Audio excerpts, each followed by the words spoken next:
is Matt here from Scoop in Response, and today we are going to be looking at a deck tech using Killian Ink Duelist and Lurrus of the Dream Den as the companion. So it's something I've wanted to do for a while, is to build an actual good companion list using Lurrus. There's really only 3 commanders that can actually do it, and with Killian coming into play with Strixhaven, I thought it was time to kick it off. So Killian really sort of works with the Lurrus theme of reanimation and playing all of these cheap, efficient dudes. So the stats overall are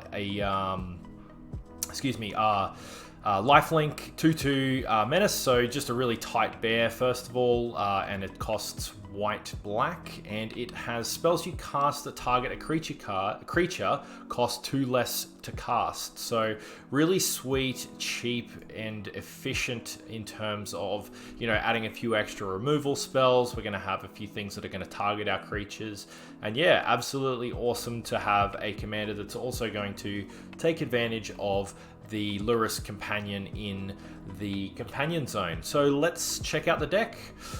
Kicking things off, we have creatures with Archfiend's Vessel, Hope of Ghirapur, Knight of the Ebon Legion, Serra Ascendant, Soul Warden, Soul's Attendant, Ailey the Eternal Pilgrim, Blood Artist, Corpse Knight, Dark Confidant, Drannith Magistrate, Grand Abolisher, Karlov of the Ghost Council, Knight of the White Orchid, Zulaport Cutthroat, Tithe Taker, Thalia, Guardian of Thraben, Stoneforge Mystic, Selfless Spirit, and Leonin Arbiter. So it's all about sort of cheap spells, cheap creatures that are going to really add value straight away, or have some kind of sink that let us continue to get value out of them as well.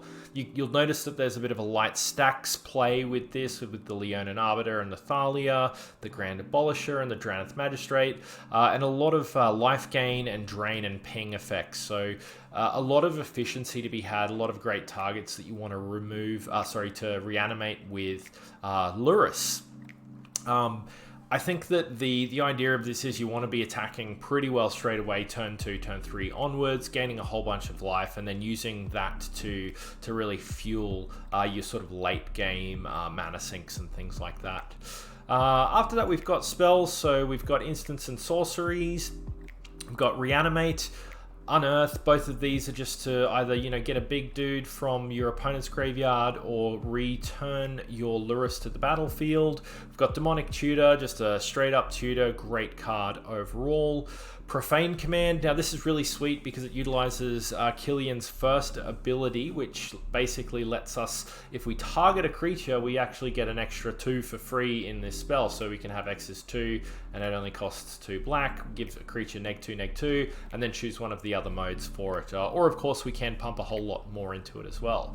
Winds of Abandon functions as a path to exile in this list.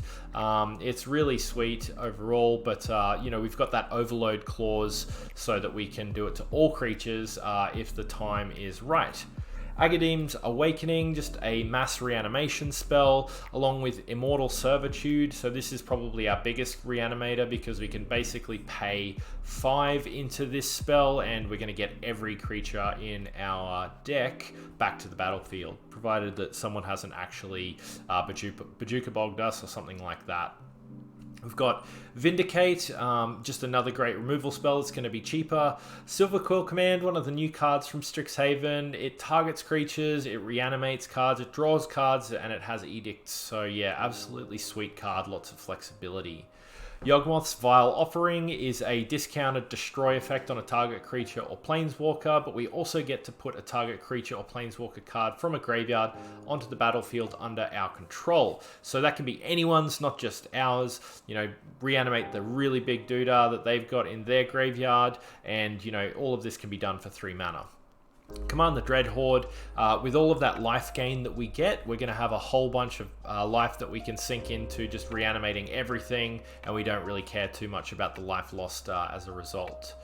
We've got Emeria's Call, which rounds out the sorceries.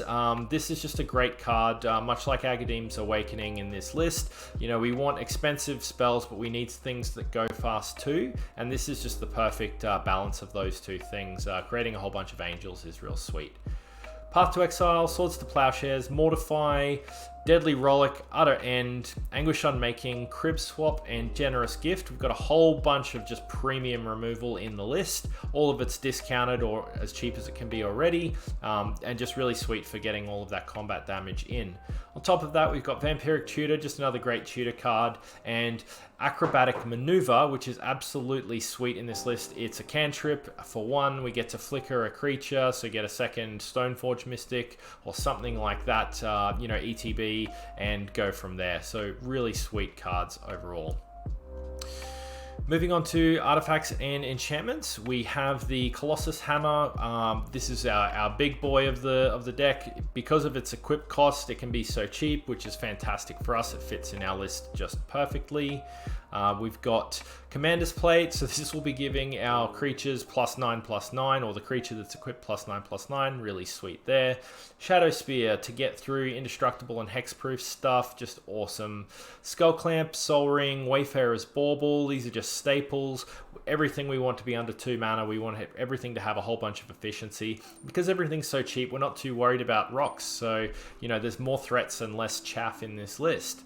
We've got Zephyr Boots. This is one of my personal picks to be a future staple of EDH. I think this is just an absolutely sweet card. Great turn 1 play and really good effects, you know, guaranteed to get that looting. I just think that it's absolutely insane. We've got Arcane Signet, Black Blade Reforged, Cranial Plating, Inquisitor's Flail, Mask of Avacyn, Orzhov Signet, Swiftfoot Boots, Sword of the Animist, and Jit, or Jitte, depending on how you would like to pronounce it. I think the list should really speak for itself. These are just really efficient tools for getting, you know, getting more damage in or pumping up our dudes. You know, we can swing for lethal with trample and that kind of stuff, all the weird and wonderful things. Rounding it out, we've got enchantments with Authority of the Console, so more life gain and more life gain and light stacks. We've got Kaya's Ghost Form. This is just to protect our Lurrus, and you know, if they destroy our Lurrus, it comes back, and then we can recast the Kaya's Ghost Form and put it on the Lurrus again.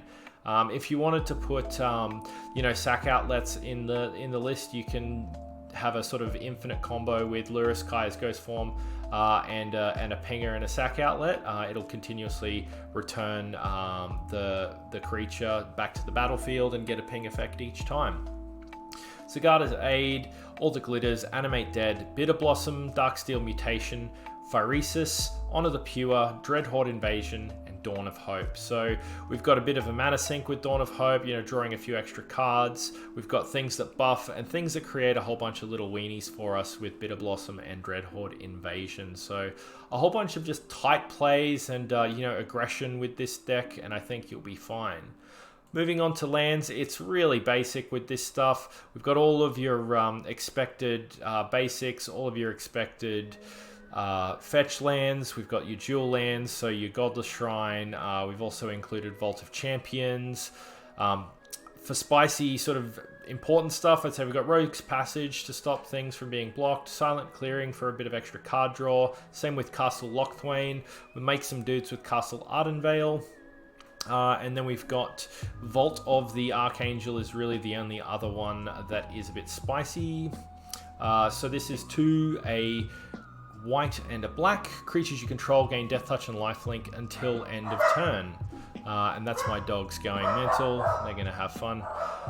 So this is just a great mana sink for you to have, you know, in the mid to late game. We're often going to have more mana than we have, I guess, things to spend it on. And this will just stop people from blocking because they don't want to lose all of their stuff.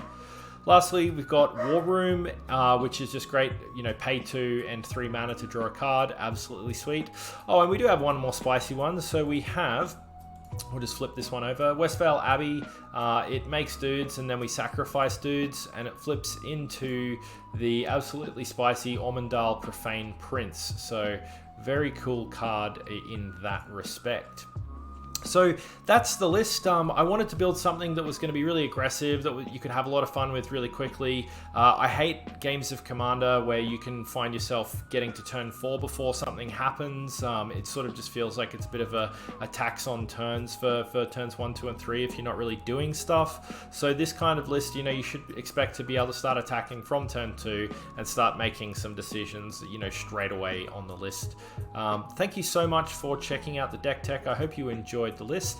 And if you have found the content engaging and interesting, I would love a like and a subscribe from you. Thank you so much for the support again, and I shall see you again next time.